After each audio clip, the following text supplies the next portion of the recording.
First of all, the birth sequence is completely astrological. The star in the east is Sirius, the brightest star in the night sky, which, on December 24th, aligns with the 3 brightest stars in Orion's belt. These 3 bright stars in Orion's belt are called today what they were called in ancient times, the 3 kings. And the 3 kings and the brightest star, Sirius, all point to the place of the sunrise on December 25th. This is why the 3 kings follow the star in the east, in order to locate the sunrise, the birth of the sun.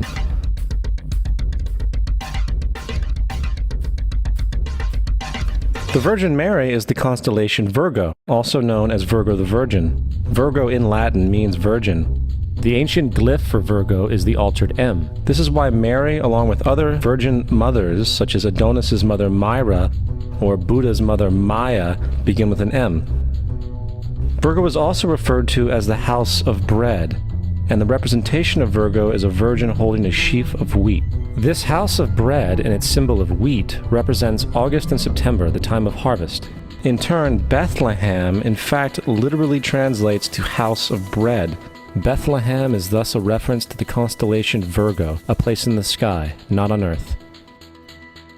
There's another very interesting phenomenon that occurs around December 25th, or the winter solstice. From the summer solstice to the winter solstice, the days become shorter and colder. And from the perspective of the northern hemisphere, the sun appears to move south and get smaller and more scarce. The shortening of the days and the expiration of the crops when approaching the winter solstice symbolize the process of death to the ancients. It was the death of the sun. And by December 22nd, the sun's demise was fully realized, for the sun, having moved south continually for 6 months, makes it to its lowest point in the sky. Here a curious thing occurs. The sun stops moving south, at least perceivably, for 3 days.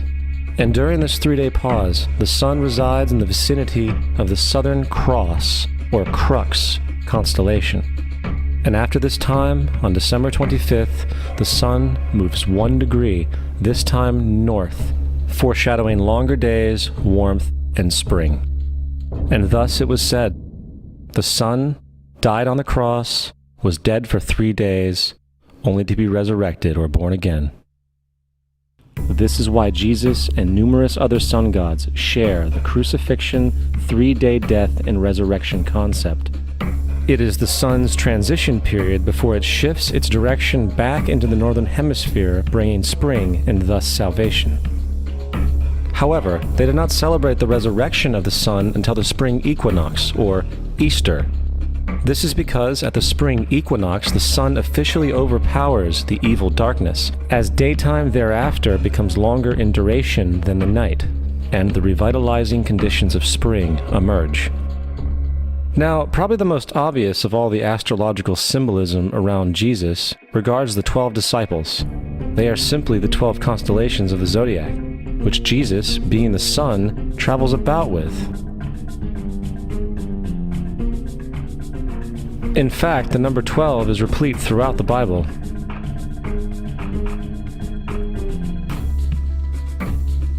This text has more to do with astrology than anything else. Coming back to the cross of the zodiac, the figurative life of the sun, this was not just an artistic expression or tool to track the sun's movement. It was also a pagan spiritual symbol, the shorthand of which looked like this. This is not a symbol of Christianity. It is a pagan adaptation of the cross of the zodiac.